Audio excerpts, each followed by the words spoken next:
Hello, everybody. Robin here at Toadstool Tarot. This is a sort of an impromptu last minute thing, so I don't know if anybody's out there not doing anything. I mean, here we are on Friday, end of the week, Friday night, dinner time, 6:01 here in New York. And you've been working all week, maybe relieved that the week's over and the weekend is here. If you're retired like me, one day is just like the next. 7 days of the week, round and round she goes, and I never seem to know when is when. Every day is the same, one leading into the next, unless you have your week organized or chopped up by activities. So my activity this week is just to spend a little time with all of you. I've also noticed recently that when I do videos, I touch my face a lot. I don't know why I do that. I don't generally do that at home. Maybe it's nervousness from being on screen or something. Anyway, I just thought I would come on and chat with you a bit, see what everybody's up to, see what you're all thinking about, how you're all feeling. May do some readings just to practice for myself. And how's the weather where you are? It's very humid here in New York. It's not that hot, I don't think. But I just got back from the grocery and it was wet outside and sticky. And I sat on a park bench for a little while. It was kind of drizzling. And there was a little bit of a breeze. It was almost cool, but it was still really damp air and not very pleasant. And got everything I needed at the grocery, and though I didn't know what I needed. You ever find that you go strolling up and down the aisles at the grocery because you need stuff, but you just don't know what you need or what you want? Maybe, oh, hello, Starshine from Long Beach, California. Welcome. You're just shopping around the grocery for the sake of shopping. Like maybe you need one or two things from at home, and you're there and you've got them. And as long as you're there, you might as well get some other stuff. But what are you going to get? What are you going to get for dinner? What are you going to get to store up for the next few days?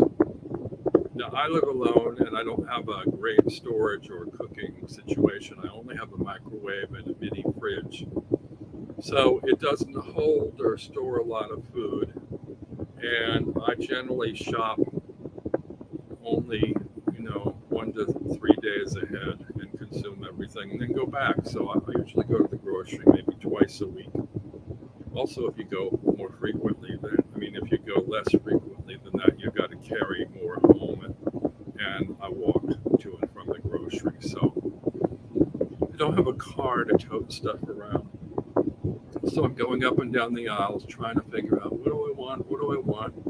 And of course, I always come home with the worst stuff for my diet.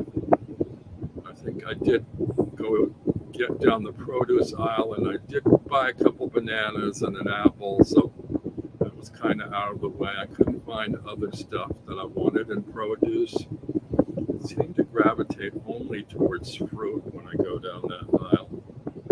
Just never can find vegetables that I want to cook or that I can cook in a way that taste tasty to me. So if I get anything like that, it's usually in the frozen food or canned section. And I know that's not healthy for me because of all the preservatives and chemicals in it. So often I just end up ordering out from home from some restaurant or something where they've cooked something fresh. I did buy some new cookies. I don't know if anybody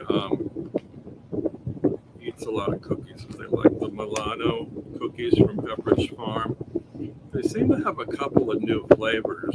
And I tried one, I think it was called Caramel Mocha, which sounded good because I like caramel and butterscotch, but it was sickening sweet. And it just, I don't know, it didn't do it for me. Then I saw this one, dark chocolate with sea salt, and I thought, well, that sounds sort of good. And I got it, and it's pretty good. Not that much in a cookie mood lately. I mean, I'm in a mood for sweets always, but prepackaged ones just, I'd rather have somebody here baking fresh for me. So let's see, what can we talk about? Tarot, I guess you're here for tarot. So thinking about doing a couple little readings, maybe some practice readings, and wondering how you organize your tarot collections at home. Do you have them in alphabetical order? Are they grouped by subject or theme? Is it just total random chaos on your shelves? I tend to sort of have the ones that I'm most comfortable with and use the most often closest around me, and then they sort of radiate out from there. I'm hoping you can all hear me okay because I've got three fans, and an air conditioner going just to keep the climate comfortable in here, and they do seem to be making a bit of a racket. So I don't let me know if the roar is too loud. You can't hear my voice. If it is, I can turn some of them off. So yeah, I'm looking at stuff that I bought recently that I have either on a little tray by my bed or on my bed, right at arm's length, within reach, when I have an impulse to just sort of handle cards or shuffle cards. In fact, that's what I'm going to do right now while we're sitting here talking. I'm going to pull a deck and start shuffling. I found these on Amazon. They're kind of nice. They're sort of, it's like a leatherette sort of thing with a kind of velveteen inside. And I put a little piece of masking tape on here to indicate what deck is inside. And I just realized that wasn't the deck I wanted to reach for. But they're really nice. They go for about $20. They're embossed. I can't remember the name of the company, but you can look on Amazon for tarot pouches, tarot cases, something like that. It's magnetic, which is great. I love them. I only have three. I have this one and a black one which has a sun on it, and then a gray one that has a moon on it. And then this other one's from a different company. It's got a star on it. And it's a little bit bigger, and the texture isn't quite the same on the outside, sort of a rougher canvas texture. These are almost kind of rubberized. So I really like them. I wonder if I should get more. I got them mostly because I'm not fond of tuck boxes. And I usually take my cards that I use more frequently out of tuck boxes and put them in bags or these little holding cases. And they're really sturdy and they're really nice and enjoyable. They're also good if you want to take your cards out somewhere. It's like a heavy box kind of. So they're very protective. They don't crush. And it's hard to find boxes for things that are odd sizes, though. Not too long ago, I got this little book, little deck from MPC. It's by Conrad Stain, and it's like a sort of a mini version of his CS Tarot. And I love this size. It's like bridge size, And MPC does have little plastic boxes, which are great for bridge size cards. Perfect. But what I forgot is these are made for regular playing card decks of 52, and so it's not big enough to hold a deck of 78. And I can't find a box that's just perfect for this size. If anybody knows of one, drop me one in the comments. In the meantime, I just have it in a drawstring bag that I happen to have around the house. And I don't like that as well because it's not exactly the right size, so they kind of slip around in there, and if I'm not careful, they could get bent. But I do like this size. And if you like Conrad Stain's CS Tarot, this is beautiful. It's got that crackly effect in the background. And I like the color of the borders. The only thing I don't like, you know me, I'm very fussy, is I love the back, but I don't like that blue edging. I'm not sure why he chose blue. It's a beautiful back, and I love the rose in the center. But I don't know, that blue doesn't go with me. Go for me with that sort of bone yellow kind of color. I don't know. I don't feel like they work together very well. I kind of wish it was more like a dirty brown or ash or something, or rust. Something closer to the warm of the that kind of eggshell. I don't know why he put a cool blue, but anyway. I know I'm just sort of rambling and muttering a bit. Hello, Emma. Random chaos here, but planning to organize into decks that read well together. Good idea. That brings me back to what I was talking about. That I've been lately finding that the decks that I find the most comfort and support in gravitate around me. I mean, there's lots of, artistic decks that are fun, they're diversions. Some are a little struggle to deal with or learn. But I find I always reach for comfort. The decks that really have a great tactile sense. The deck isn't too thick or too thin. It's not too stiff or too wobbly. Sometimes even the smell of the cards is important, but they just have to really feel comfortable in your hands when shuffling. I should get back to shuffling. And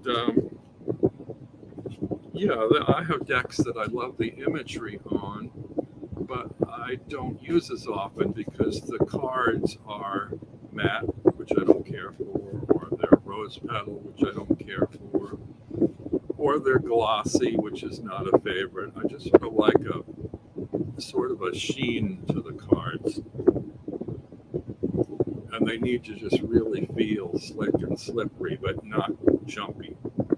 You don't want cards jumping out of your hand unless you like them jumping out, and that's the way you draw your cards. Which one brings you the most comfort, I wonder? Well, that I'm going to be discussing next Saturday, but I have several. At the moment, this is one of them. This is the Triumphi Della Luna illustrated pips from Patrick Valenza at Deviant Moon. Oddly, this brings me comfort. I don't know why, because the imagery is kind of sarcastic. It's playful, it's witty, it's what's the word I'm looking for? Dark humor. It's not what one thinks of in terms of comfort and hugs and support, but it's more gentle, I think, than some of his other decks. And the colors are a little more playful and a little softer, a little more muted. And takes a little bit of a twist on the interpretations, which I like. I find myself reading with this a lot lately. And when I read, I tend to zoom in on stuff in the imagery that isn't typical of that particular card in RWS decks. And I kind of enjoy that twist. Hi, Ange. Oh, sounds windy. Yeah, it's windy in here. I've got 3 fans and an air conditioner going. And it's not that hot. It's just really sticky today. So I'm kind of moving the air around and trying to suck the humidity out of it with this little indoor air conditioner. But if it's too loud, let me know and I will turn one or more off so you can hear me better. I think I've solved my volume problem on my computer, but you let me know if you can't hear me.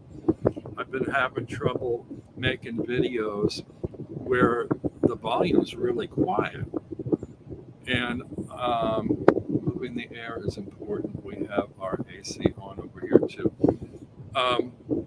And I found that for some reason that I can't explain, my volume automatically shifts back to some sort of center mode on the computer between tapings.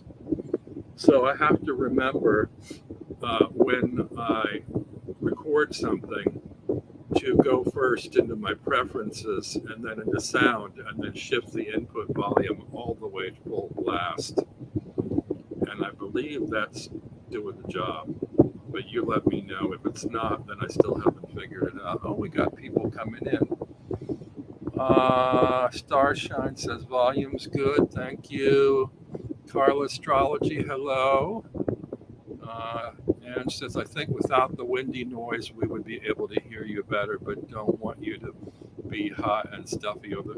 I'll turn the AC off. Wait, let's turn this fan off first. Oops. Oh, that wasn't on very loud. I guess it's the AC. That's much quieter. I still have one behind me. It's a noisy one. Now I only have one little tiny one that's like barely doing anything. Hey, Masha. Oh, Emma's in Portugal. Got a fan blowing at home. Volume's great. Oh, Masha's here just for a couple minutes, but thought she'd say a quick hello and wish you a nice weekend. Thanks. And Antoinette, hello. Before everybody runs away, I just want to announce that next Saturday morning, I'm having a surprise sort of channelversary. It's my channelversary, my 3rd channelversary next Saturday morning. I'm celebrating with a couple of people, special people, and it'll be at 10 a.m. Eastern time. If you happen to be around, stop in and have some fun with us. Because it's my 3rd channelversary, we're going to be discussing topics around the idea of 3. So there will be 3 of us on screen, and we'll be discussing the 3s in the tarot and other things about 3, I guess. We'll see what happens. So where was I? I guess I was talking about cards of comfort. And I have several around me. Mostly they're the ones that are in those little vinyl cases I showed you. There's a particular RWS. There's this Triumph illustrated, and the Maraloon from MPC. Those seem to be kind of my 3 favorite at the moment, other than my own deck, the little mini one of my own. Now, isn't this kind of a cute? This was a glasses case. I bought these glasses online, and they came like 6 pair of glasses in a bunch of these pouches. And it's a little bit deep, but it's a perfect fit for these mini size cards. And it feels really soft. It's kind of I don't know, Feels like a cross between satin and velvet or something. It's really nice. Unfortunately, I don't think you can get these just a la carte, but it's the perfect size for this little mini deck because there's no extra room for the cards to jiggle around. And these do fit in the plastic pouches I told you about from MPC, but there's a little extra depth in there. And I just happen to have these in here because I usually carry this in my shoulder bag when I go out, and it tucks snugly in one of the zipper pouches. And I also have a few copies of this, but this is my open face tarot. And this is one that I find the most comforting, maybe because I'm the most familiar with the images, and the MPC cardstock is just really, really lovely. It just feels really nice. And I have this in 2 sizes, and I actually prefer the smaller size. It just, I don't know. For some reason, bridge size cards in my hand are just really, really slippery and slick and easy to hold. And I have an easy time shuffling this overhand. So I don't know. Those are the ones that I'm finding comfort in, not just from a tactile and size point of view, but also the imagery is not jarring. And you can get a good in-depth message from it, but it's not discomforting in any way. So, I mean, all of those, I suppose some people might have trouble with the Patrick Valenza, but it's not awful. You know, I mean, it's sort of cartoony, and there are other cards in his other decks that I find darker and creepier. This one's sort of like comical in a way. I think, I don't know what it is. I do like his art style. I like the color palette in this, and I think I just find that reading the cards is working, has been working for me. And then like I said, the Maraloon. I don't think there's a card in the Maraloon deck that is upsetting. They're all calming and soothing and reassuring. And then, of course, the RWS. Well, the RWS does have some cards that I suppose could upset or bother one. Hey, Crystal Ravenrose, Carl Astrology, Emma. Let me see. I'm going to have trouble if I start looking at the chats. I apologize beforehand.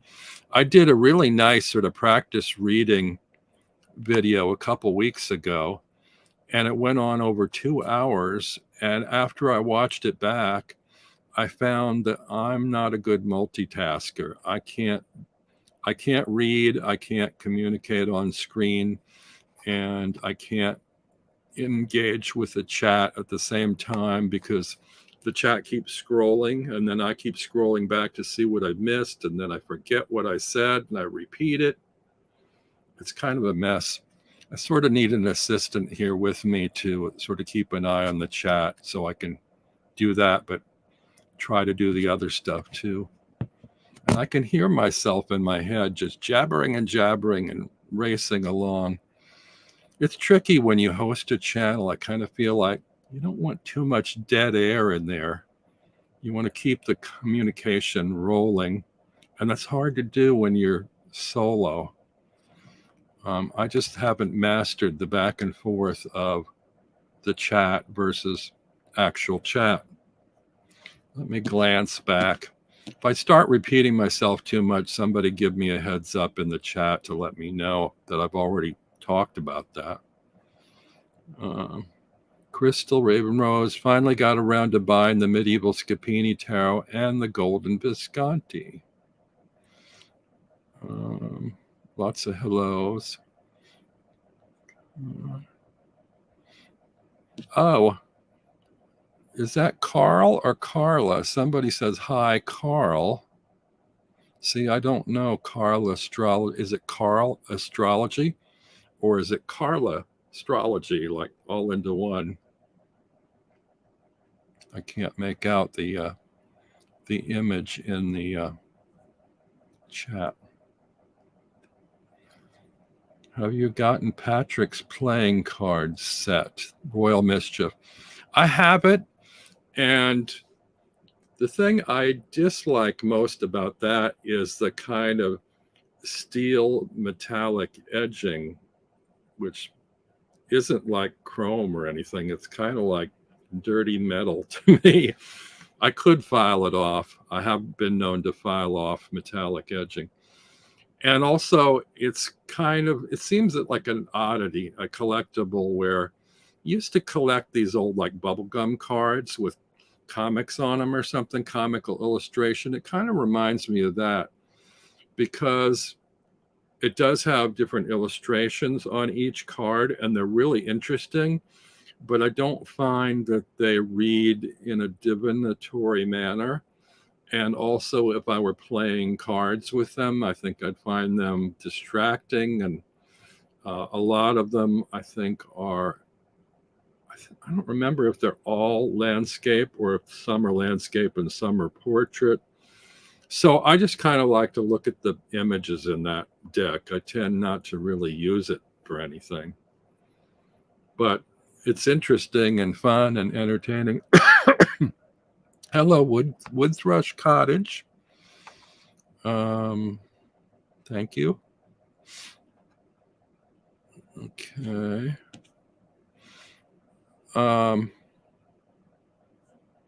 Is there anything anybody wants to talk about in particular? I mean, I'm just here sort of like to see what you all are up to, and just because I was a little bored and needing somebody to chit chat with. I thought Friday night, I don't know if anybody's going on or not, but I'll just pop in for a few minutes. Crystal says, yes, I know what you mean. They seem like they would be better as a tarot deck, not so much for playing cards. And I have a number of decks by him because I like his art, but I don't read with them. I think the only one that I've really read with previously is the Pip version of the Trionfi della Luna, the original one. I like the sort of beige or sort of butcher paper kind of color one. And now I love the illustrated Pips one because I do find it easier for me to read with scenes than with Pips. More enjoyable. I mean, I can do the Pips, but when I do the Pips, what I end up doing in my head is translating the Pips into the scenes. So that's kind of the way it works for me. But I was going to say, so yeah, I have a bunch of different decks by him. I don't actually have the Deviant Moon. I do have the Deviant Moon Paradoxical, which was limited to 500. And it's kind of pretty, but I end up deciding it's not for me and I'm going to sell it. It was limited to 500. If anybody's interested in it, you can get in touch with me.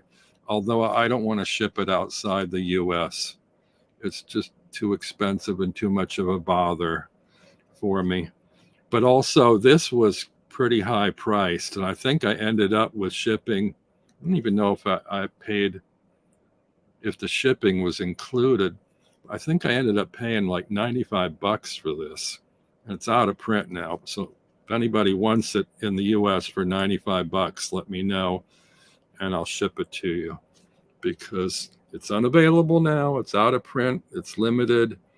And even though 95 sounds like a lot, it's not price gouging because that's what the deck went for, brand new.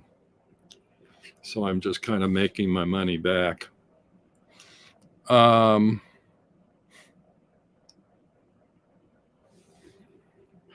What were we talking about? Oh, so, and his other decks I have I have a lot of the oracles and things.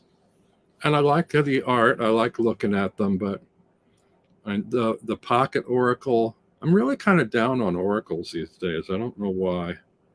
They just kind of aren't doing it for me. And even that one where it's just a one word describing an image, I just don't find it works for me. So I'm kind of pleased that of all his decks that I finally have one that works. If anybody has a question they'd like me to read for, I'd love to practice with this with you. So let's see what else is new, what's going on. Not a whole lot. I'm not been buying a lot of new decks. I don't buy decks very often anymore. I did see this one online a week or so ago, and I bought it mostly because it was on sale reasonably on Amazon, and it's a new one. It's called the Essential Tarot, which I don't know why it's called that. I think there are one or two other decks with the same name, the Essential Tarot, older decks, and I wouldn't say this was essential. I like the images on it. They kind of remind me, I don't know if anybody has this. Can't remember what I paid, whether it was 20 or 22, something like that. It comes in one of those slip-off boxes that are really sturdy. And the cards are really jammed in there. I did a walkthrough of it if anybody's interested in checking that out. There's a little book. And I like the imagery. It kind of reminds me of old-fashioned Mother Goose or fairy tale illustrations. The colors are really lovely and the illustrations are beautiful. The drawback for me is the cardstock. It's really stiff and I don't even know. It's a very cardy cardstock. It's not like playing cardstock. It glides okay, but it just doesn't have that nice card tactile feel, if you know what I mean. A lot of you like different kinds of cardstocks, but I like I like Los Scarabeo, I like US Games, I like Llewellyn, that kind of cardstock. I'm just not fond of the heavier, thicker cardstock. And these are like regular size. And the images are very pretty, and the colors are really pretty. The minor suits are pip style, so that will bother some people. But if you can read your pips, they are pretty. Just show you a handful of cards. And some of the imagery kind of reminds me of sort of like, I don't even know how to describe that period in time, like sort of colonial art imagery or something.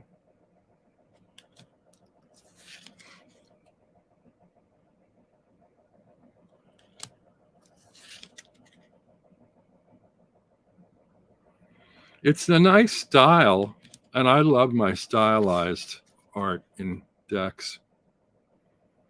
I just think I probably would reach for it more if I liked the cardstock better. But maybe not. I also tend not to use pip decks too often. Tend not to really reach for them.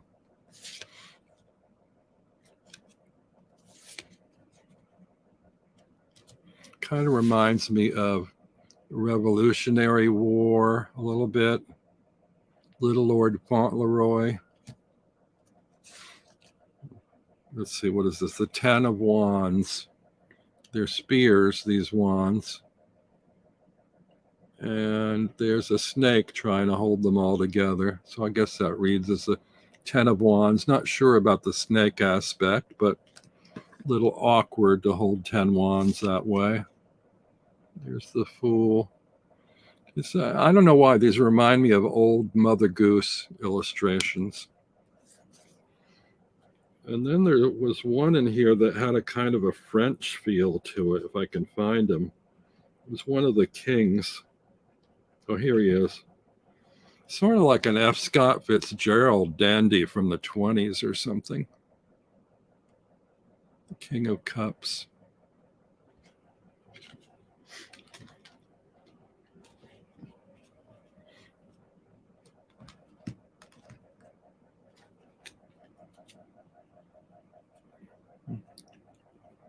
What's going on with this issue currently causing me anxiety? Oh, I guess you're asking for a reading. I was thinking, what issue? Maybe you want to tell me what issue, but if you want me to do a reading, let's go ahead with it. Hello, Pi. Thank you. I'm not going to use this deck. I'm going to use this. Oh, I did this upside down.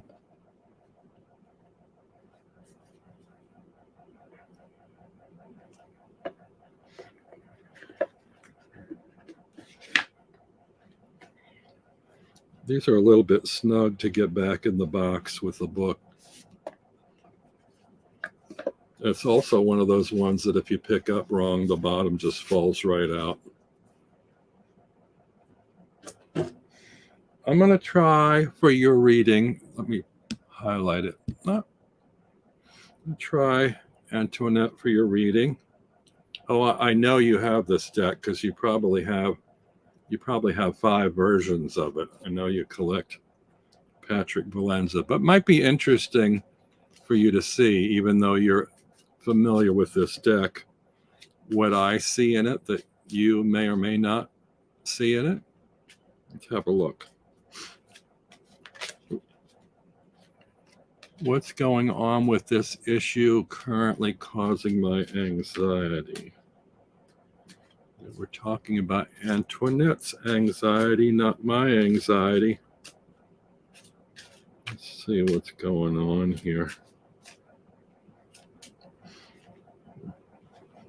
Okay.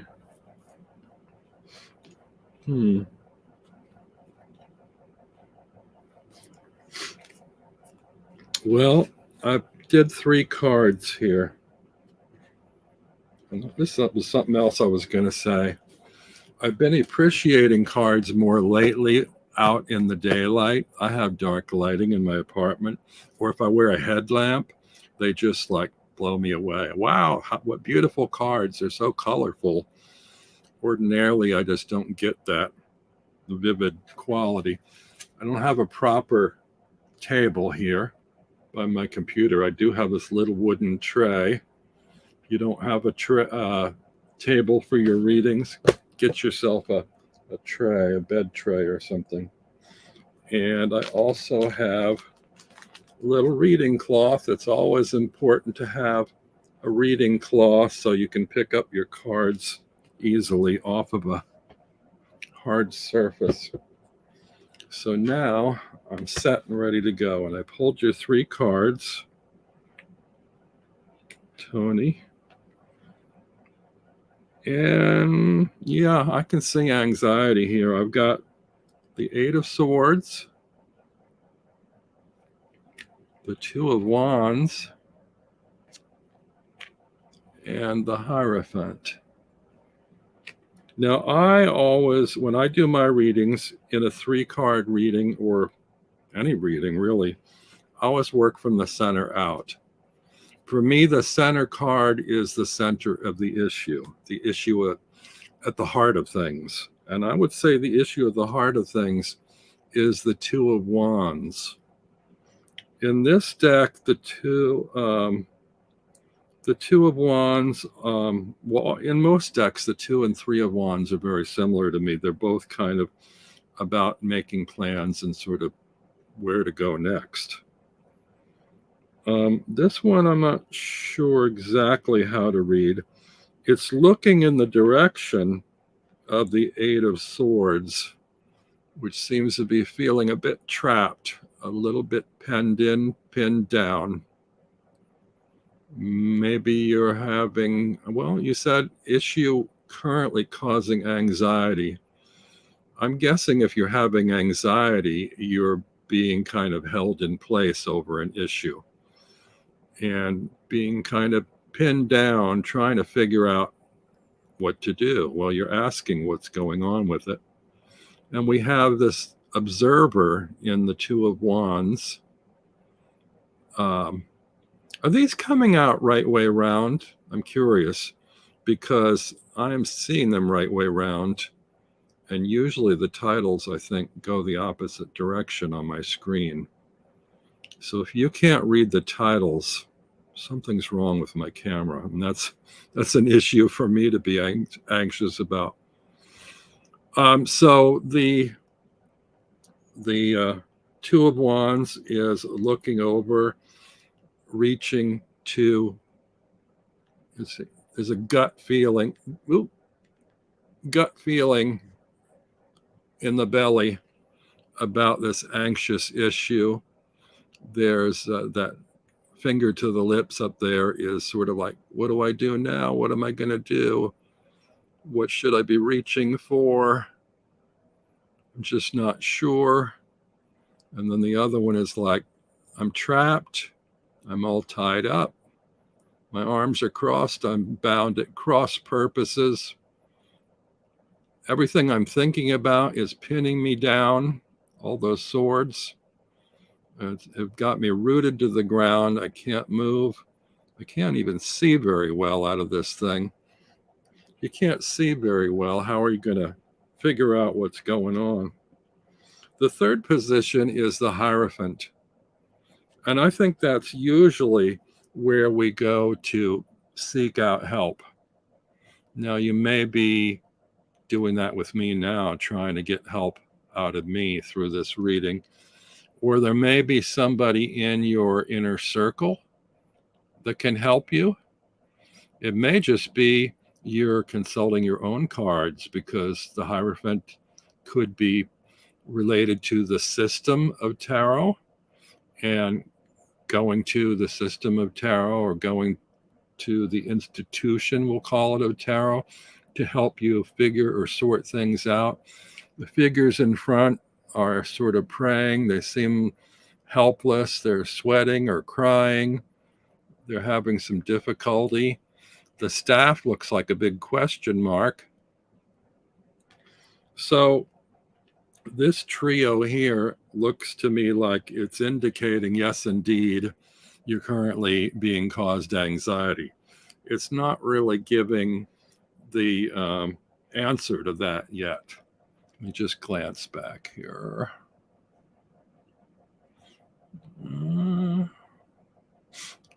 Crystal's got the deck also. I don't know if she means this deck or the one I showed before. All the colors. Hello, Spirit Messenger Sheila.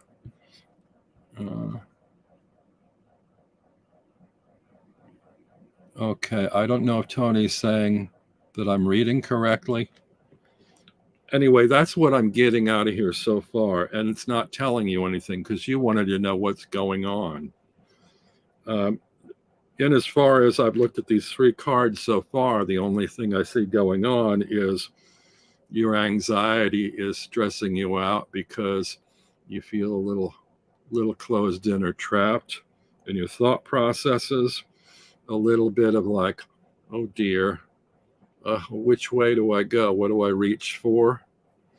And then, sort of praying for help from the Hierophant, like somebody help guide me. Crystal said the Essential Tarot. Okay. So I'm going to pull the next card just for the sake of giving us a little more information. Here we have the Five of Swords, which is a bit conflicted. Again, it's like an additional card in the same area of anxiety. We've got swords under the throat at cross purposes, like, oh my God, sticking their tongue out. It's like, oh my God, no matter which way I go, I'm going to cut my own throat. I might stab myself in the back. Here I've got my sword ready to defend myself or attack, but it's so awkward I may just end up hurting myself. And here are a couple other resources that may help or hurt me additionally. It's just, oh, look, that big red blood spot on the wall or in the sky. I guess it's a sun or a moon dripping. So, yeah, there's more and more conflict here or confusion. Gonna keep going. Oh, is it related to your home or your emotional interaction with other people? Because here we've got the Ace of Cups, which has got a house in the middle of it, and the emotions are overflowing.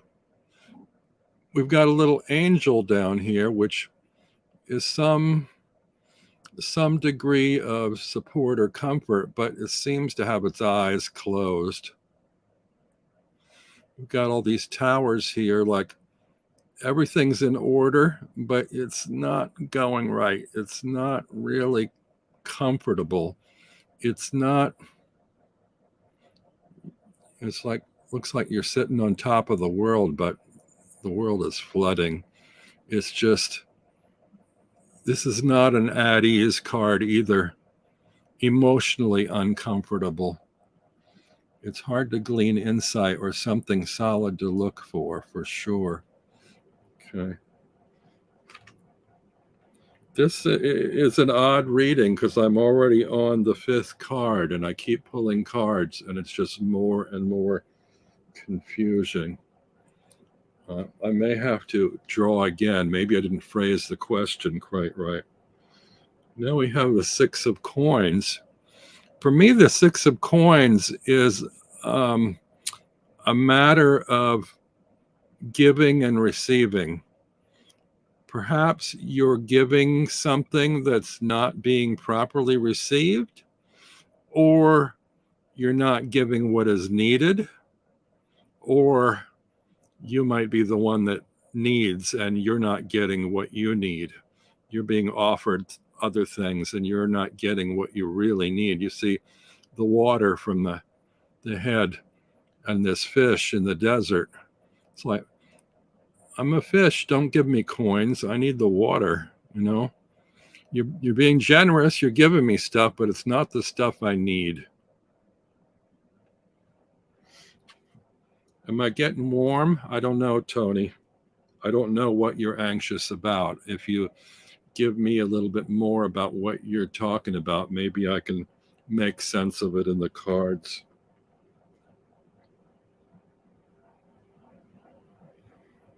Okay. Here's the Fool. Maybe you're just taking things too seriously. Have a laugh out your ass at the absurdity of what's going on in the world. There's a little mischief here. It's like, are you too concerned about the devilish things that are being whispered in your ear, those messages? You know, don't cry through the night about what's going on. Take that trident in hand, keep moving forward. Put your best foot forward, the one with the shoe and the stocking on. And even though there's fire nearby, keep moving forward. Keep walking forward. Find a way to laugh about it. This might be as far as we can go here unless you give me more information. That's our card number 7. Usually I like to just go with the 3-card reading unless I'm feeling the inclination to keep pulling cards. If it doesn't feel resolved, I usually pull a card until I arrive at a resolution card. Now, I'm not sure if this Fool card is a resolution card or not. It might be. It feels like there might be a way to get the right perspective of this anxiety, this issue, be a little bit more free and open, free and easy about it, not take it too seriously, just push it to one side and keep moving on. Keep yourself open to what's ahead. If you need more than that, I can keep drawing cards, but see what it says. It's hard to glean insight or something solid to look for sure. Makes sense. Bizarrely, it makes sense. You're pretty accurate in each card. Time to light the hot air. That's interesting. I'm guessing you're not caring to give me more information because I keep sort of trying to coax it out of you and it's not really coming. It's too personal to share. Okay. So I'll be more open to the way ahead. Okay. All right. I hope you got something out of that anyway. If anybody else wants to supply me with a question, please do, in caps. I'm not professional by any means, and I just enjoy the practice of how to pull stuff out of these cards. So if anybody's still here that would like a little something, a little message, let me know. What time are we at? 6:52, not quite an hour. I may not stay on too long tonight. Just wanted to chat with you guys. I thought, oh, I can do a casual chat. And here I am sort of rushing along. To figure out a way to just be a little bit more casual in my chats. A little more open. Find a way to say things I might like to say and not leave too much dead air. It's always easier when you have a guest on with you than sort of trying to be a guest with yourself in your own head when you do a live.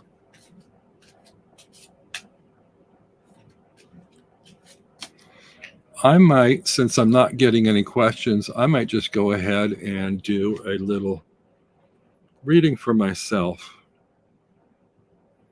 I don't have anything really planned over the next week until next Saturday's Channelversary celebration. Maybe I'll go on again. Maybe I'll invite somebody to come on with me over the weekend. Let's see, what should I be devoting my time to over the next few days? Or what kind of things might be occupying me? Or what should I look out for? This is probably way too many questions to ask. I generally don't ask questions of my tarot. I generally ask one question, which is, what do I need to know? And it's usually, what do I need to know right now or in the coming days? So let's see.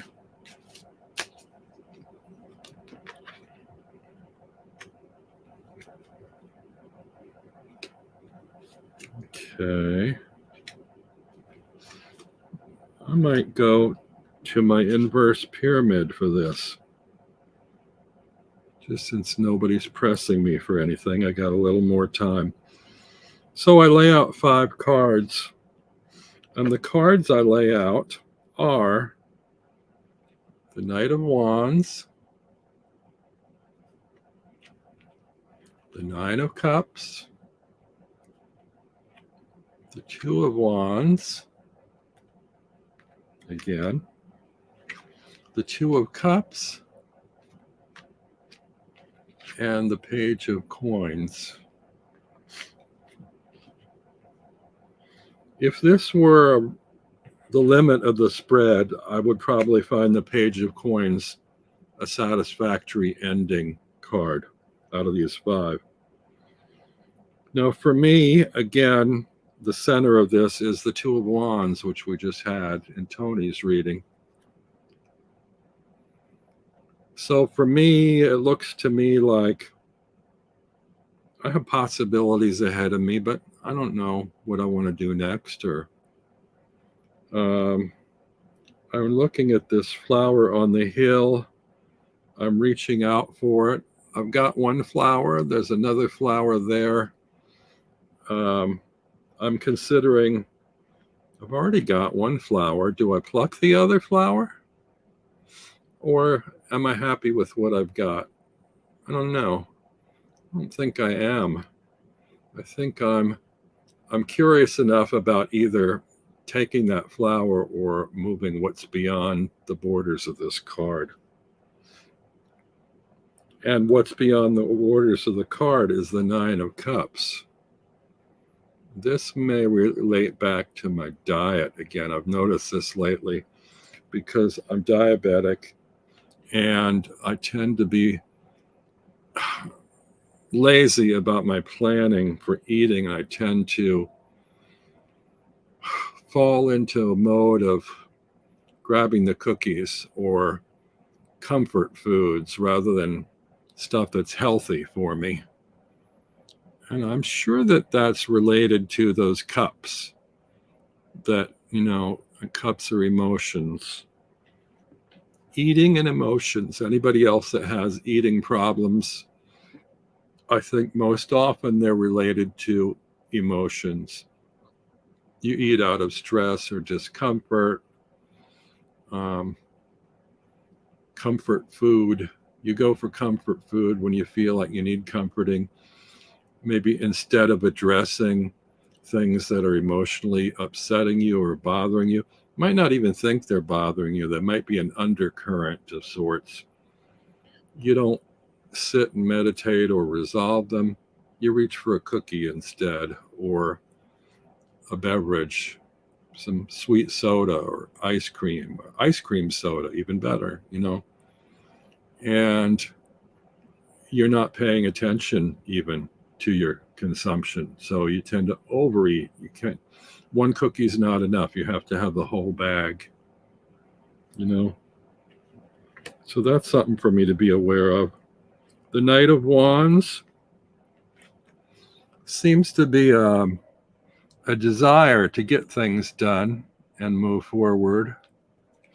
In this one, there seems to be, like the Two of Wands, a little bit of reticence, reluctance in the expressions here. The horse's tail is on fire, which you'd think would kind of make him want to run forward. There's also a fire ahead or to one side. He seems a little bit reluctant to move. And the knight doesn't seem that engaged with moving forward either. So I think I need to, if I have passions or desires about moving ahead, I need to focus on them a little bit more and determine what I want to do rather than sitting here thinking too much about it or what not to do or finding excuses not to do things and eating instead. There's an eye in the belly, that thing about like, what's the saying?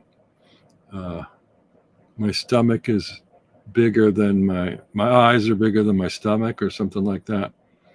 The sort of notion that you're not really hungry. It's more like needing some sense of fulfillment, and you end up taking food for fulfillment instead of figuring out what it is you need. So that the first three cards there seem to be involving wands, passion, things you want to do, ideas. And also two of the cards are moving forward. One's on a horse and one's walking, but they're both slow. One's astride a horse, not moving. The other's just kind of standing there or just taking a small step. So it's like, yeah, I want to do something. I want to move forward. I'm not sure yet what I want to do. Next one is the Two of Cups. This is behind me. So I'm not seeing this because it's behind me. And I hope that's coming out in the right direction. I think it is, yeah. And so there's this sense that There may be a pairing or a partnership of some kind of happy collaboration with a friend, somebody comfortable and friendly, or maybe somebody new I need to dip my toe in the water with. Now, here we are sort of out on the end of opposite piers. We're joining together for a little drink and conversation. Maybe it has to do with you guys here, my friends who would join me tonight. Maybe it has to do with getting more comfortable with doing solo lives when the partnership isn't in the room with me, but is only on the chat or is only watching me. Lastly, we have the Page of Coins, which has something they're wanting or looking for just out of reach. So this one seems to be a little more hurried forward and looking for something or grasping at something. And that effort is a face in the belly that has almost a feature of contentment on its face. So there's a little bit more sense of content if you move ahead towards what you want and reach for it. Follow it and reach it. Let's go to the next row.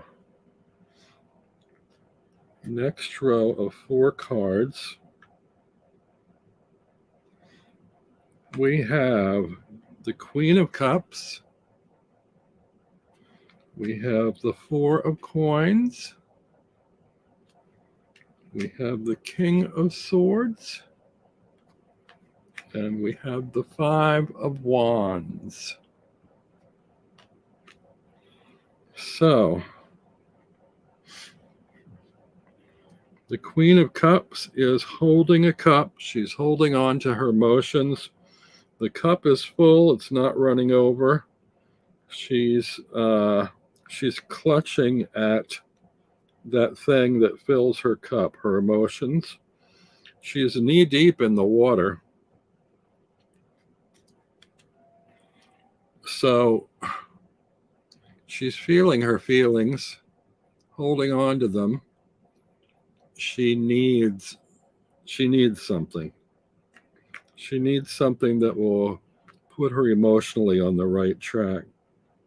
Second one, 4 of Coins, he needs something. He needs something substantial. The 4 coins, he may have them. Maybe he needs more of them. He needs to hold on to these coins. This one looks like sort of in a miserly way. He's a particularly needy person. That could be me, very needy person. Next, we have the King of Swords with one sword raised, almost cautiously as if to let people know that he means business, but he's not going to strike with that sword right away until he has more information.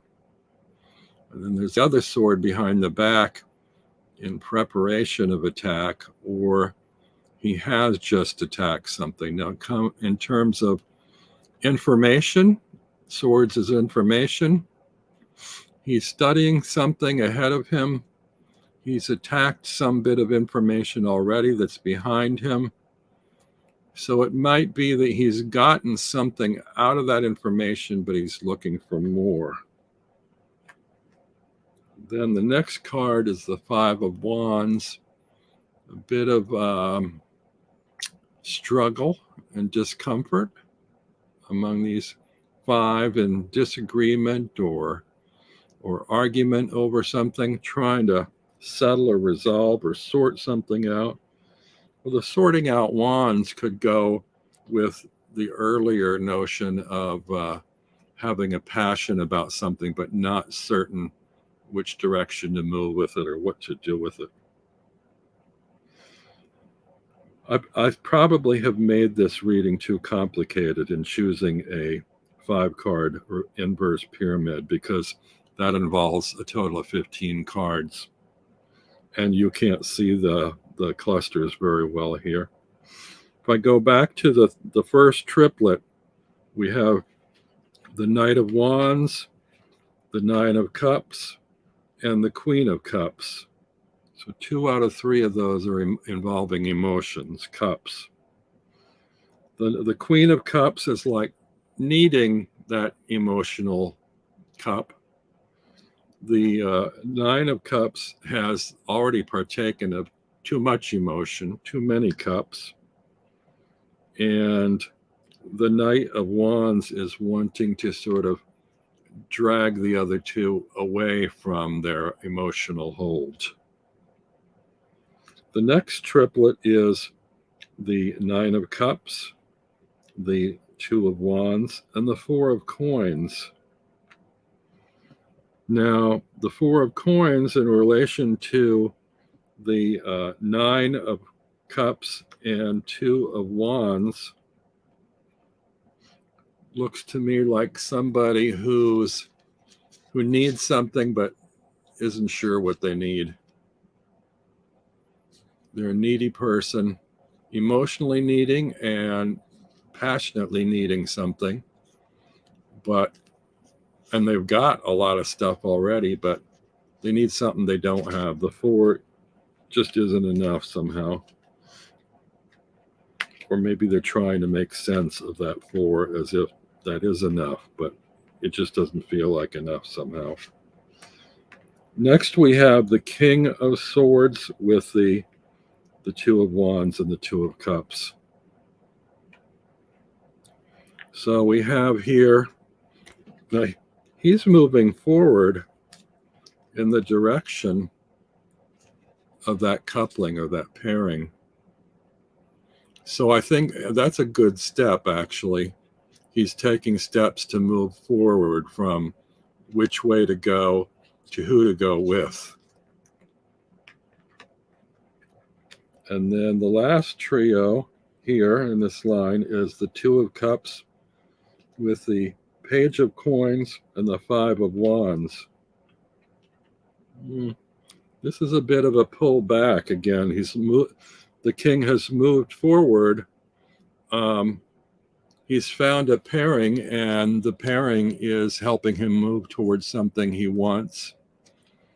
But I don't know whether it's in the collaboration with that other person that there's some disagreement, or maybe he thinks he knows what he wants, but he hasn't fully figured it out yet to himself. He's trying to sort it out and sort of fighting his own passions over what to check out, what to pursue.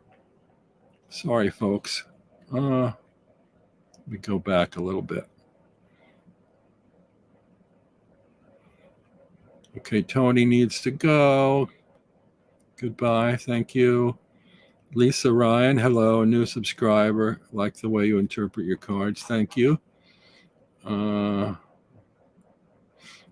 Tony says, definitely has the feeling of learning to build new relationships there. Night, Tony. Lovely people. Jezebel. Hello, Jezebel. Okay, now let me see where my cards were. All right. I'm now starting row 3 of the inverse pyramid. So this is going to be 3 cards. I don't know if you see how this is working. I don't have a picture for you. We started with the top row of 5, then underneath each pairing, a row of 4. Now we're on the 3rd row of 3 under those pairings. So in this row, the 3rd row, we have the King of Wands, the Ten of Swords, and the Chariot. Maybe I'll just skip showing you those and show you the combinations. The King of Swords is looking back at the Ten of Swords, which is the king is walking forward with his staff. He's in control. He's looking back a little bit at the Ten of Swords, which is all bound up in a coffin. can't move. So the King of Wands, is moving, but sort of still a little bit tied to the unmoving card.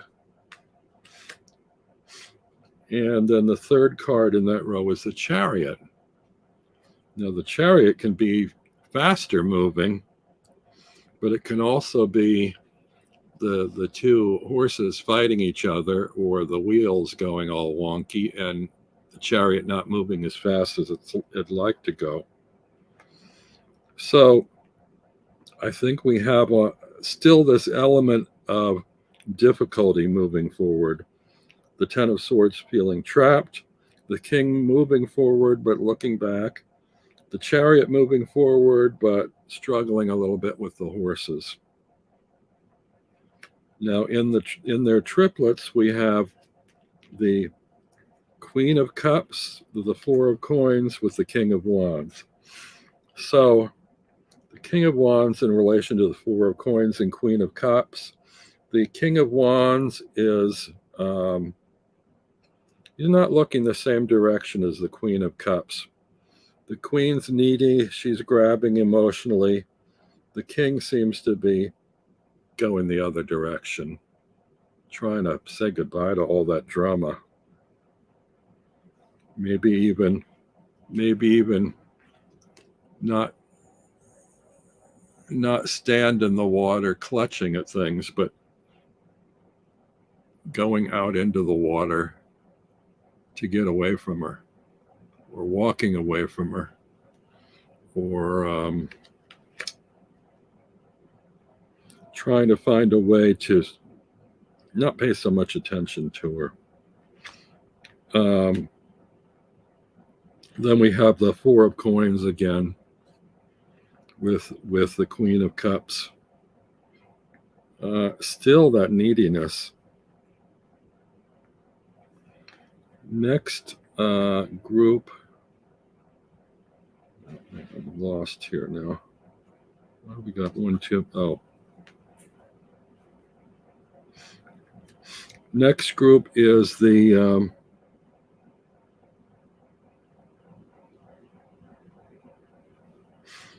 Four of Coins with the, I'm losing it, kids. I'm starting to lose it. I wish I could show you these on the screen. The needy Four of Coins under the needy Queen, under the trapped Ten of Swords.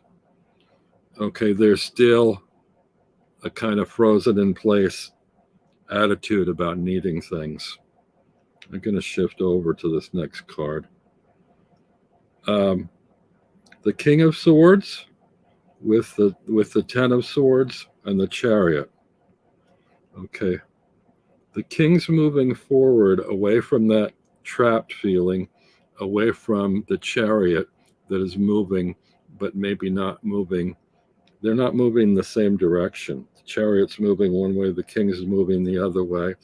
It almost looks like he's decided to get out of the Chariot and walk to where he needs to go. And then the last card is this struggle. Wait, I'm sorry, I got my cards all out of order here. That's what happens when I lift them up and put them down and they shift on me.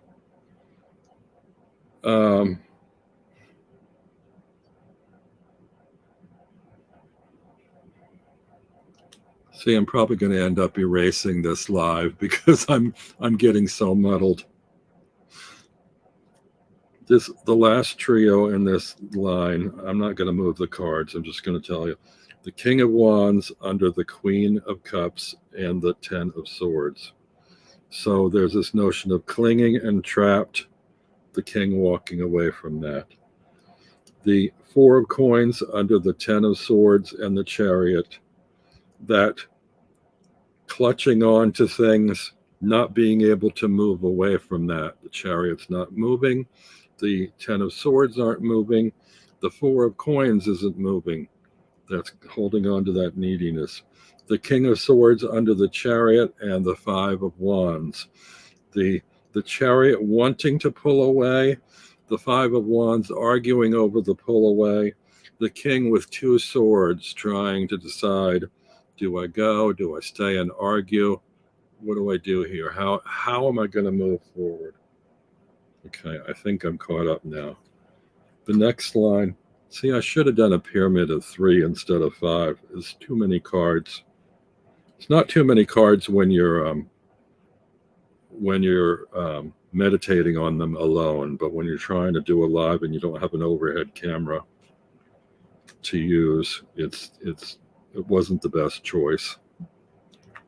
The next line, it's line number 4, which is a line of 2 cards. It's the King of Cups and the Ten of Wands. So the King of Cups in relation to the King of Wands and the Four of Coins, both are kings. One's moving, one's sitting. The one's moving is moving away from emotions, but the King of Cups that's moving or sitting in the next line is contentedly sitting in his emotions. Boy, you can tell what a mess I am in this reading. I can't find the motivation to move forward from my emotions. And the next card is the Ten of Wands. So it's like lots of trouble, too much trouble to do the work. Got the Ten of Wands under the Four of Coins and the King of Swords. So it's like, do I sit here with what I've got, contented, or do I strike ahead and charge? It seems like a lot of work. Maybe it'd be easier to just sit here than make a move. The Ten of Wands, it's a lot of work. Last card, this is the 5th row. This one is supposed to coalesce everything, and I might have abbreviated the whole thing by just pulling the single card, because this is what it all boils down to. And this is the Knight of Swords. So we have the Knight of Swords coming from the King of Cups and the Ten of Wands. He's on a sword. He's on a horse charging forward. He's got a sword raised in battle. He is trampling a devil. The devil could be the devil of, it's too much work to go forward. Or it could be the King of Cups is like, oh, I'm emotionally content to just sit here because it's too much work. I don't want to, I feel like I want to maybe do something, but I don't know what I want to do. Maybe it's too much work. Maybe just let me sit here. Is it worth being needy and emotional or finding how to deal with that? Or do I get on that horse? Do I become a knight? Do I charge forward into battle? And so for me, it looks like that is the solution of this. It's like, yeah, I'm the knight on the horse. I've got the sword raised. So there's an involvement there in something intellectual, in some manner of communication, moving forward in thinking, reasoning things out, expressing them verbally. It's hard work. You can see as I've muddled through this, it's hard work. And the king enjoying his cup. So just kind of like mushing these around a little bit as a whole reading, I'm seeing where I think all this kind of boils down to, I feel a need to interact and communicate, to do more, to pursue more, but there's some degree of discontent, some degree of content, that I'm like in one place and I'm battling, but I'm battling myself. I'm struggling with myself. Is it too much work? Do I know the direction to take? Am I putting roadblocks in my path? Am I fighting myself? I need to ride forward on the knight's horse. So I think that's the advice. And with the sword, always study more and work more on my reading skills, my learning interpretations, my being able to communicate them. There's all that stuff in there. IA from Battery Park. Hello, you're here in the city. So I'm sorry if that was a confusing bit of a mess. It was almost more of a stream of consciousness of me trying to present or wade through these 15 cards. It wasn't easy. Is there anything anybody would like to introduce or say other than hello, as everybody's saying hello to each other? I'm sure I've massively confused everybody. I have a better sense of how these cards read to myself, for myself, than I have expressed to all of you. We're getting near an hour and a half, and I think maybe I'll just go unless you have anything you'd like to discuss. Otherwise, I will look for you if you're around on my channelversary next Saturday morning at 10 a.m. Eastern. And who knows, I might come by earlier in the week to say hello. IA photo. Love to see the photo. Send me a photo if you want on Facebook, Robin Crutchfield on Facebook. And there's also a Toadstool Tarot page on Facebook if you like. MA, I've noticed it's time that I practice same, trying to speak my initial readings out loud instead of writing them down. It's a challenge for sure. Yeah, I think it's only a challenge if you want to read for other people or if you want to do live videos like this. But it's definitely good practice. And usually what I do if I want to read is if I take a deck to a cafe or something, I have a little notebook and I lay out a spread, and then my notebook gives my mind time to think about each card and make a note. And then as I've written it down, it kind of coalesces. So I think it's definitely easier to write your reading out in a notebook than to deliver it live. And I've been thinking more about doing live readings on YouTube, but I'm just not sure if I'm there yet. I think probably from this session, I've learned that I need to either have people with more questions to read for, or to do shorter, more concise readings. And this was very lengthy and rambling. And generally, I can do a 3-card reading like a rebus, can reduce to keywords in a sentence in about 30 seconds. So, I mean, this is the opposite extreme of that, trying to pull more out of the cards, pull more out of the relationships with one another, pull more symbols out. And then when you've got all the symbols pulled out and laid out before you, which groupings or repeating symbols seem more significant than others? I think I communicated that a little better. Oh, hi, Gerald. Gerald often summarizes his readings with 1 or 2 sentences. Yeah. Wood thrush. I think that's Diane, if I'm not misremembering. I think you did well expressing your thoughts. You aced the King of Swords. Okay. Ange says, that's a nice devil dude behind you on the way. I know me and Orsi have commented about that picture before.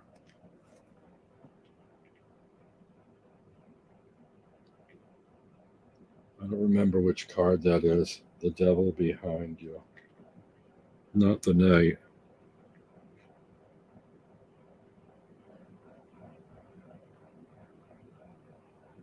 I can't find it now in the 15.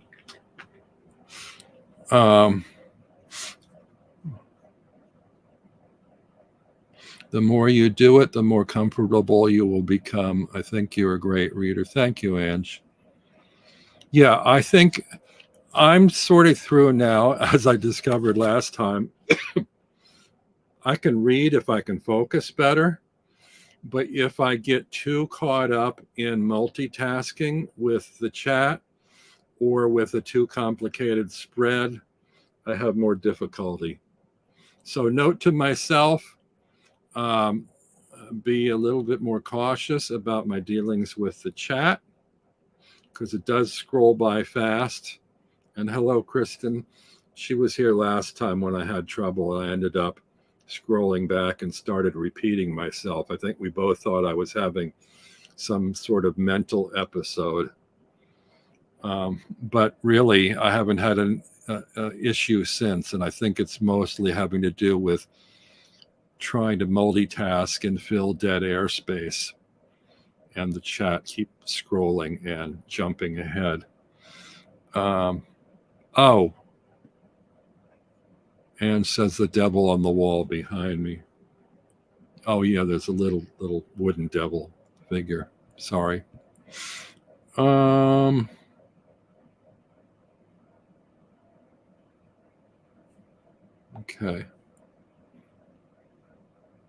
Everybody's saying hello. Oh, so yeah. Trying not to get too tied up in the chat where I lose my way and start repeating myself. And then also when I do readings, do them smaller readings that it's easier to relay without being able to see them all. Gerald, you're always welcome to do readings with me. In fact, if you even wanted to come in now and do some, we could. If you'd like to do that, let me know, and I can send you in an invite.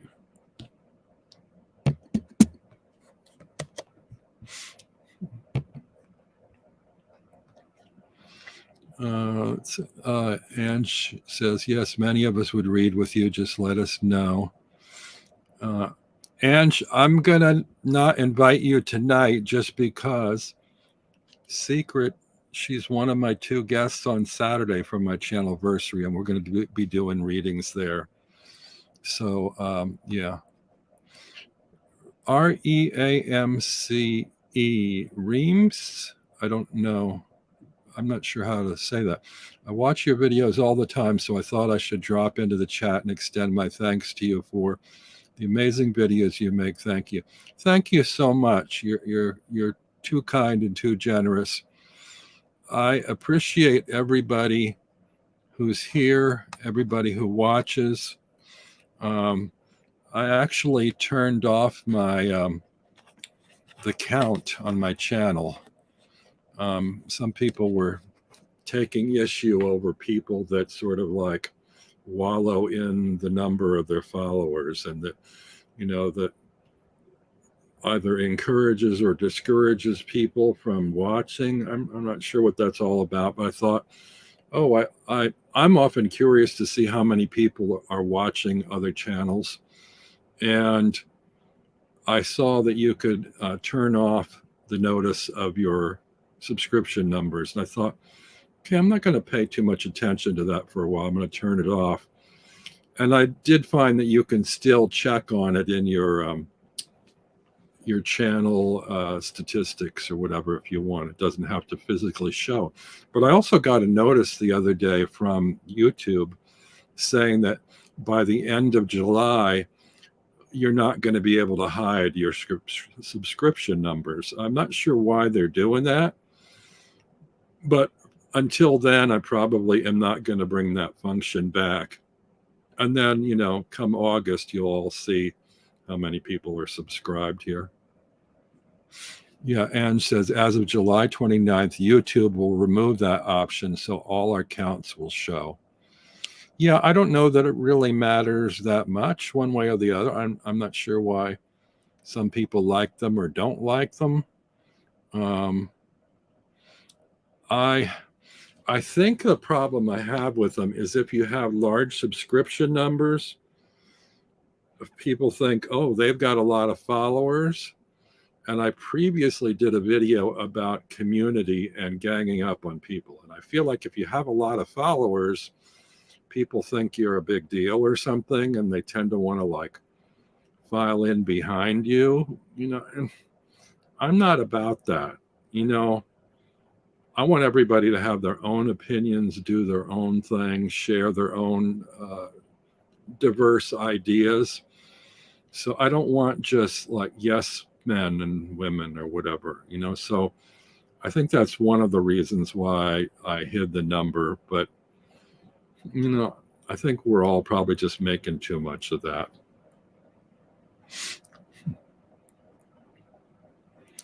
Oh, there was some serious bot action in a couple, says MA. Floundering noob. Oh, MA and Kristen are not doing readings yet. Live readings. Never done live readings before, so not extend myself as a reading buddy. If someone ever does get a readings from Floundering Noobs live, I would attend that to get my feet wet. I could do that with you guys, Kristen and MA, the three of us.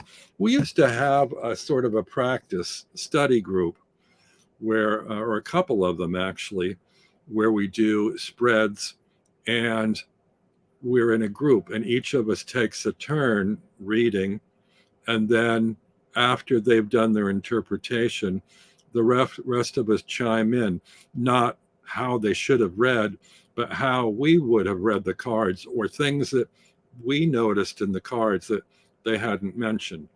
And I found that really educational when I did it, that I picked up things that other people were spotting that I had overlooked or hadn't considered that way. So that's not something that needs to even be done live. I mean, a practice group. The problem with all these groups, live or Zoom, not recorded, is scheduling, because there are people all over the world that seem interested in doing these things, but it's a matter of finding the right time in everybody's schedule to be able to do it. Gerald says the only way to get better is to practice, and he misses the study group. Schedules are so crazy these days. I miss the study groups too, says Kristen. Crystal says, I agree, still practice. It's always ongoing learning. I think tarot readers are always ongoing learning, and if they say there aren't, they're lying. Maybe lying to you and lying to themselves. Yes, Anne says tarot is a lifelong practice. I think the difference, though, between the practice and the reading is you get to a point where you feel confident that you know just enough information to convey something meaningful, and yet you don't know it all, that you still can pull stuff in, which is kind of why my reading tonight, my 15 card reading, was a bit rambly, because I didn't reduce it or sum it up to key words and sentences. I kept pulling and drawing symbols out of the images and combinations of images to try and make sense of it. I think I could have, I wanted to show you where I was pulling stuff from these cards and how I was relating them. And maybe I didn't do that very well, but I just kind of wanted to show you that there's so many cross references in cards that can be culled and drawn from. And even when you do that across a huge spread, they still can repeat messages over and over or coalesce into a meaning that all works together. Uh, Anne says, I'm a sponge. I love learning. Staying humble is key, in my opinion. Absolutely. Kristen, I have a really hard time retaining information. My memory is so bad that my meaning making doesn't become richer over time. Diane says the study groups were great. I might have to start one again. Maybe on a Saturday sometime. It's tricky to find a time that works for everybody, but I don't think I'm seeing a lot of lives anymore on Saturdays. So we'll see what happens. You can keep an eye on my Toadstool Tarot Facebook page. And if I decide to do a practice reading thing, I'll put a notice there and a link that you can all join in if you like for practices. Another option is a weeknight. I know a lot of people work during the week in the day. And so possibly an evening or some point on a weekend can be a time. I often like to do stuff at night and later at night, although then if it's too late, people are turning in to go to bed for work. Oh, Ange put the link for the Toadstool Tarot Facebook page. Thank you. Kristen, Anne says, have you considered keeping a cheat sheet next to you while reading? And Kristen says she would if she remembered to make one. Okay, so you guys have the link. Oh, we're a little past an hour and a half. Anything else on anybody's mind? I don't want to cut anybody off. I don't know what else I need to say tonight, if anything. If anybody wants a last minute reading, I'll try to do just a 3-card one or a single card if you like, and see if I can do it quickly. We'll do sort of speed action readings. Gerald, quick draw McGraw, yeah. I also like to do something sometime with people reading with majors only decks. Take short readings with majors only. And I see we have a volunteer. And we'll take a 3-card reading. What I might do, and I might do 2 3-card readings. I'll do one with a full deck and one with my majors only. Oh, she wants it about finances. Well, we'll see if the cards will answer you. Sometimes they don't answer what you're looking for. They give you something else. Ange and finances. What do we need to know? What does she need to know? Okay. Oh, little difficulty here. We've got in the center the Hierophant. We've got in the first place the 6 of Coins, and in the third place the 8 of Swords. So, okay, definitely some difficulty with finances. I don't know if I can do this where you can see them. I'm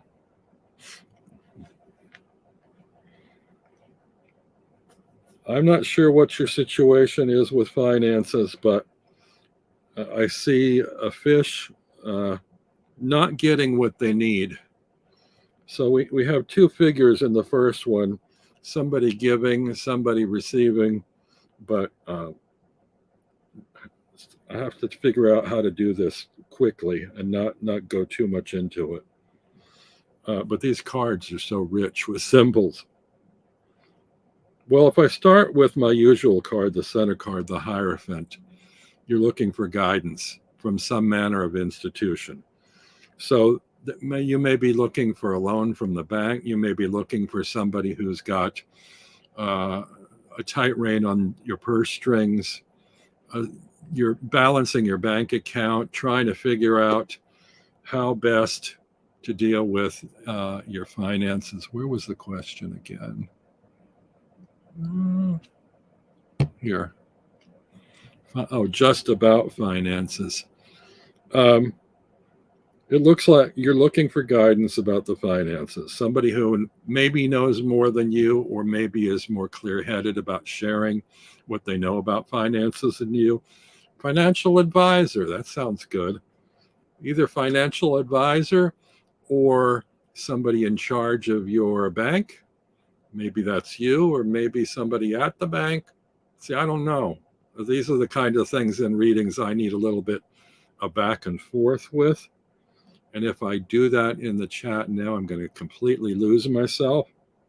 That's the problem with the live reading. So it looks to me like Hierophant looking for financial assistance in some manner. We open with the Six of Coins. That's one, giving and receiving. Money goes into the account, money comes out of the account. Some manner of like, you're not getting what you're needing.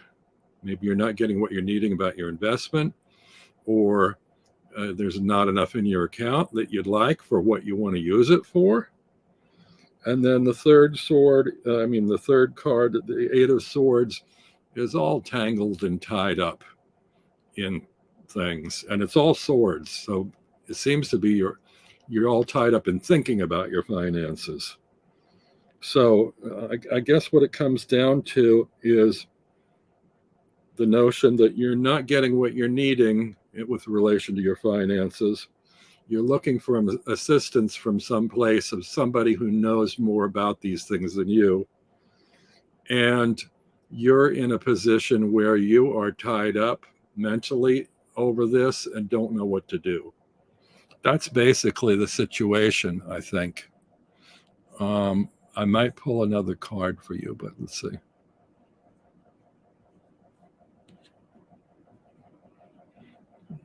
Okay.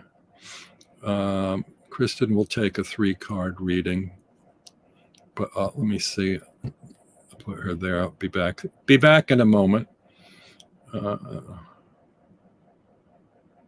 Oh, MA killed a troll. I didn't see a troll, but thank you for that. You guys are cutting the line. I'm next. Oh, Diane is next. Okay. I can't go back and find you. Did Diane follow? See, I'm going to get lost. I'm going to get lost. If you don't mind, remind me. Gruen Yu, a lot of mid-year retirement statements just came out. The folks spent all day reviewing. Anne said she's in her own way. Accurate. Okay. Crystal just joined the Facebook group. Thank you. All right. Well, see, I'm tempted to draw another card, but let's keep it concise. I did say I was going to do another 3-card read from you from a Majors Only deck. Maybe these will reflect on the previous cards. Maybe they'll be like an oracle. They'll help sort of refine it a little bit.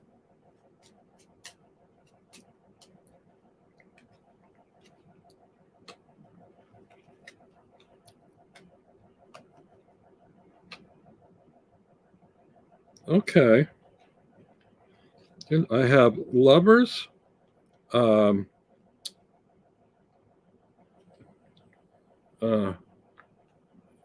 Temperature. What am I thinking of? What's card number 14? I'm blanking out. What's card number 14? You know, with the 2 pictures.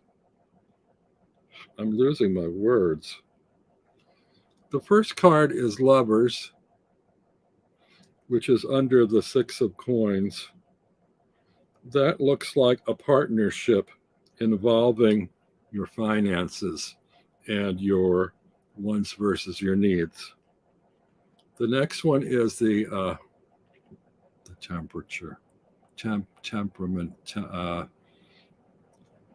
temperance. Thank you, Gerald. I'm having a senior moment. Temperance. So the next one, temperance under the Hierophant. This also relates to that, like giving and receiving, or giving and taking, and looking for guidance from somebody about handling your accounts, keeping things in balance. The third one is the moon. The moon over the under the Eight of Swords card. So sometimes when I see that, I think of it as a balance between your natural impulses and reasoned thought. So that could be you're tied up because your impulse is to do one thing with your money, and your reasoning side wants to do something else with it. So I don't know if those things help you or not. It's funny, this is the first time I've ever had an issue identifying one of my own cards. I purposely didn't put titles on these cards because the image to me is so ingrained in my mind that I know what the cards are, but I had like a little mental verbal mishap here in remembering the card, because I know the card, but I just couldn't remember the name of it. Never happened to me before. All right. Next, I'm going to move on to Kristen. And what is her question again?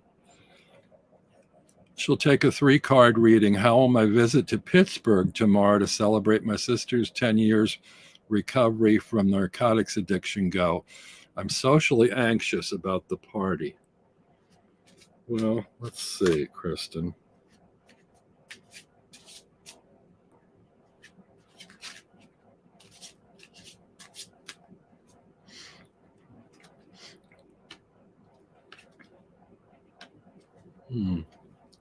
Oh, dear. Well, I don't want to upset you, Kristen, but I've got the 5 of Swords, the 9 of Cups, and the Ace of Cups. 2 out of 3 cards are cups. It'll be an emotional day. I think we could tell that from the reason for the celebration. The 5 of Swords, there may be some awkward conveyance of information between the sisters.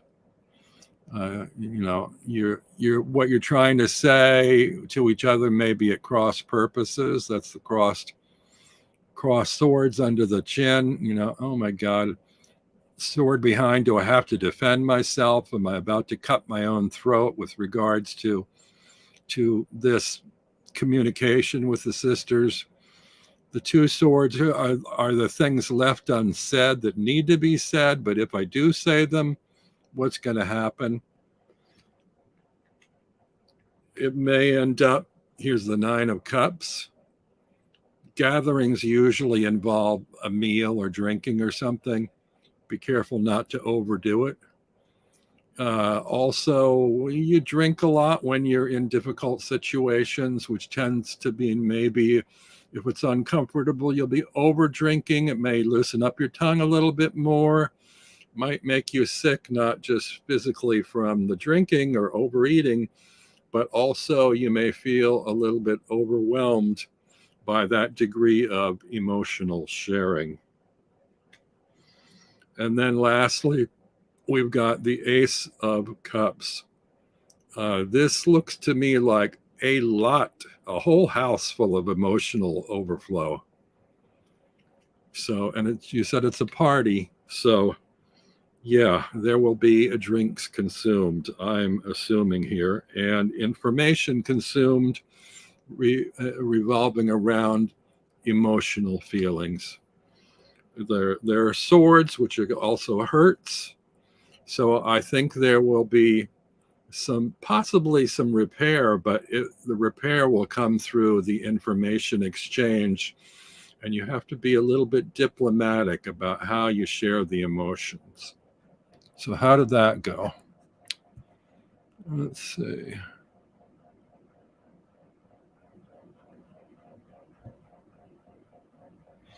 And says we all have brain farts. It's okay. Crystal works days. Granule pulled Deviant Moon, pulled 2 swords and the Empress and the 4 wands. Message she here is let the hugs flow and chill. Well, it's kind of like mine. 10 years recovery. I think the trick is not over mother people. Oh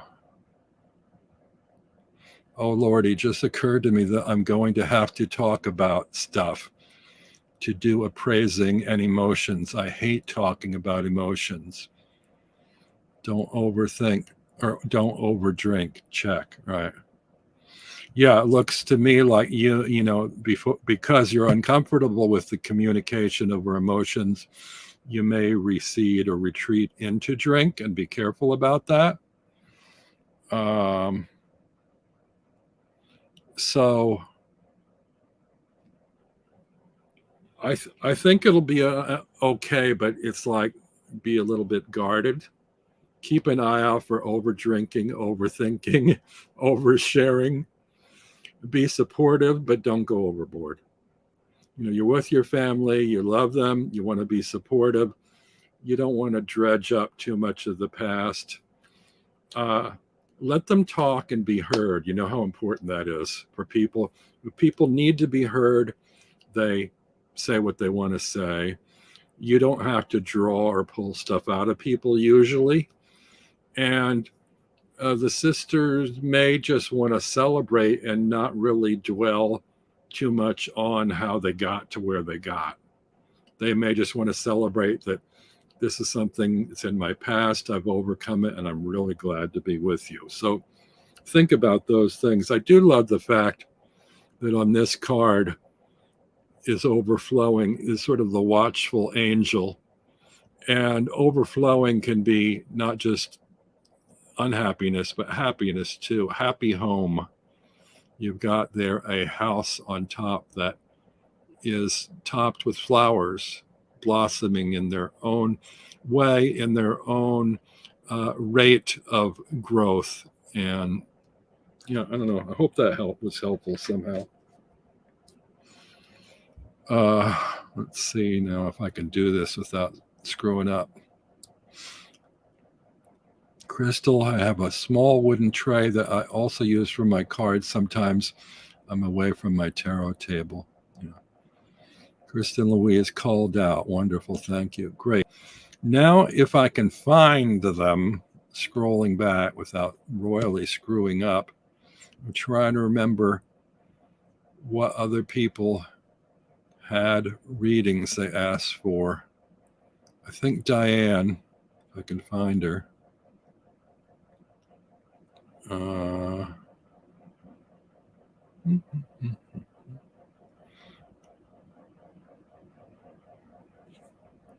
Did Diane leave us?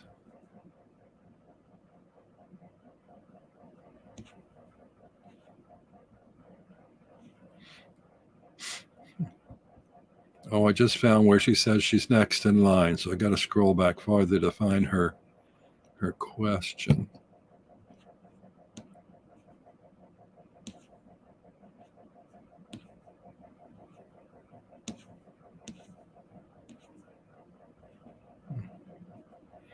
Diane, if you're there, can you repeat your question? Because I keep scrolling back and we're talking about study groups and stuff, so I don't know what your question was.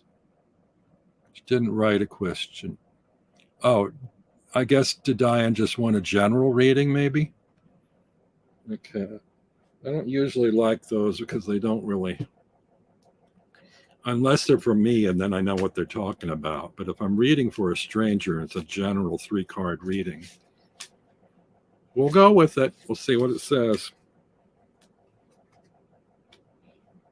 Oh, nice. Nice, Diane. Nice. We've got the Sun, the Magician, and the 3 of Coins. These are all generally pleasant cards.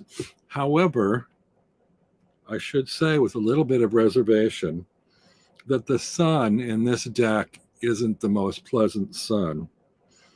Now, the heart of Diane's reading is the magician. She's very capable. She's got all her tools. Anything she wants or needs, she's got the capacity to accomplish it. Then I'm going to just go to the third card because it's the other positive card. The Three of Coins. This is work or accomplishment through collaboration.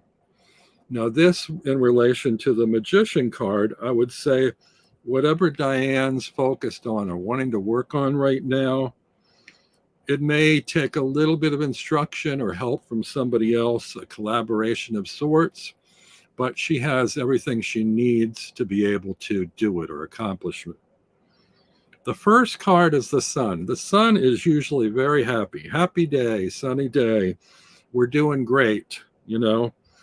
It's a sunny day. I've got all my tools with me. I'm going to go to work and set to work. It's going to be great. I asked some question you did. Oh, I'm confused. But the Sun in this deck is a puzzling Sun. This is not, it's not a happy Sun.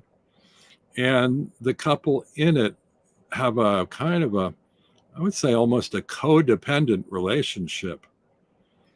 It's not what I would consider a supportive relationship. It's not a manner of choice, or I don't know, maybe the manner of choice involves a sort of codependency.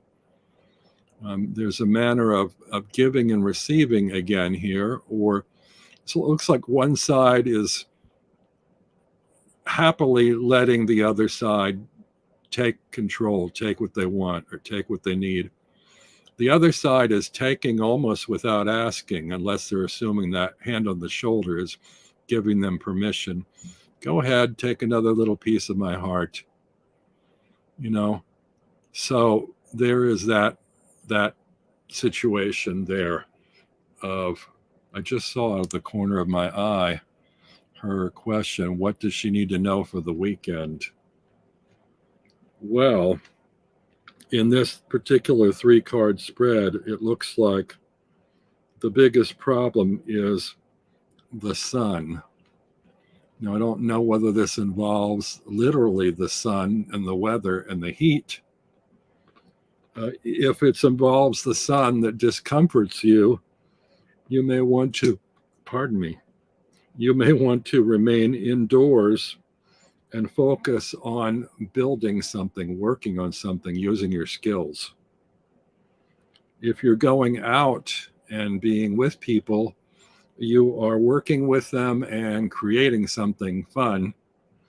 And there's an interaction between you and them that requires some give and take, some ebb and flow. So I don't know if that helps with anything or not, Diane. Oh, we've got somebody new here. Bob Lablow. Can you tell me if I will survive the coming trial? I can't go into specifics. I don't do predictive stuff, but I will give it a shot and see what the cards say.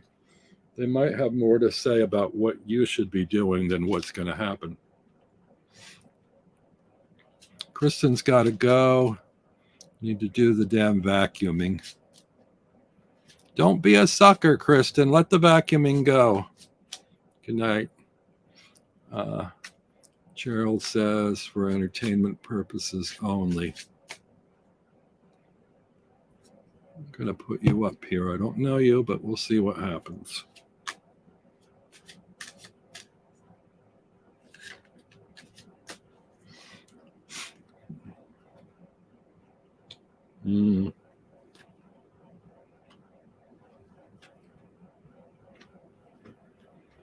Well, it looks difficult.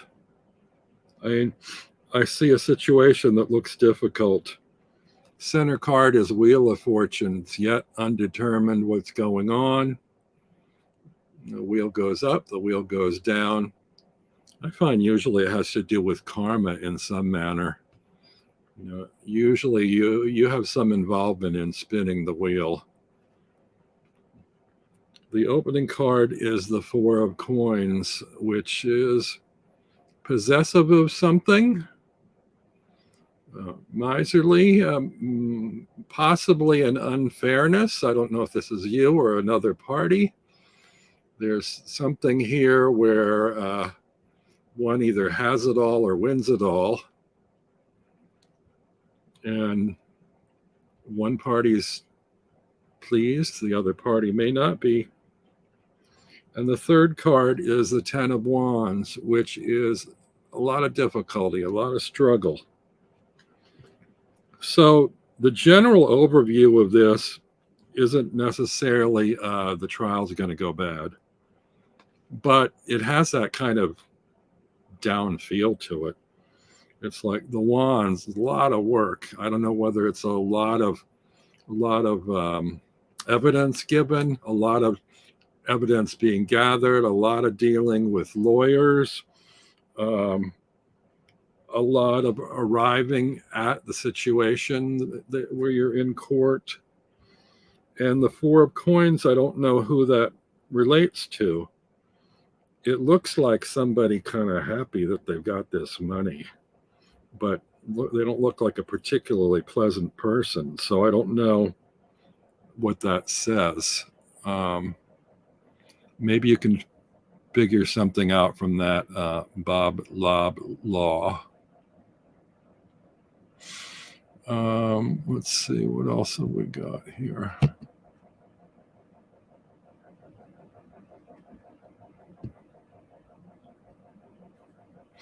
Diane says, love that Janis Joplin song, Piece of My Heart. Yep, the sun is draining my energy for sure. Thank you.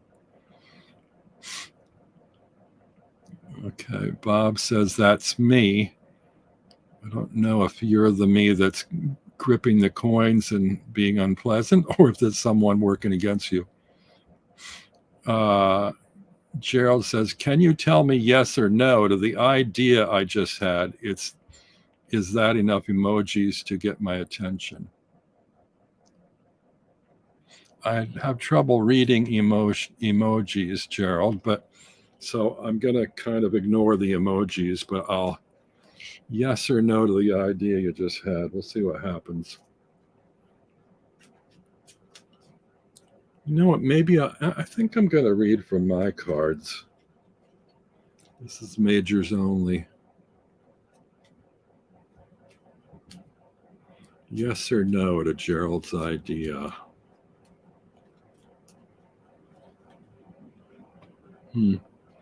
Well, in a one-card reading, Gerald, you've got the Empress, which to me is hatching that egg, nursing that idea, making plans ahead in a very comforting, supporting way, which is usually your mode anyway. So this seems very a Gerald card to me. Now let's see the two cards that surround it in a 3-card reading. Aha. We have a Chariot moving towards the Empress or away. It's not sure which direction. So there's an idea evolving. You're not quite sure which way to go with it or whether to move forward or backwards. The third card is the Tower. Now, this isn't necessarily a bad thing. This might just mean, in terms of the decision making on this idea, you need to take stronger action. Take charge, take control, shake it up a little bit. As I said, you're growing this idea. You're not sure about the direction to go with it.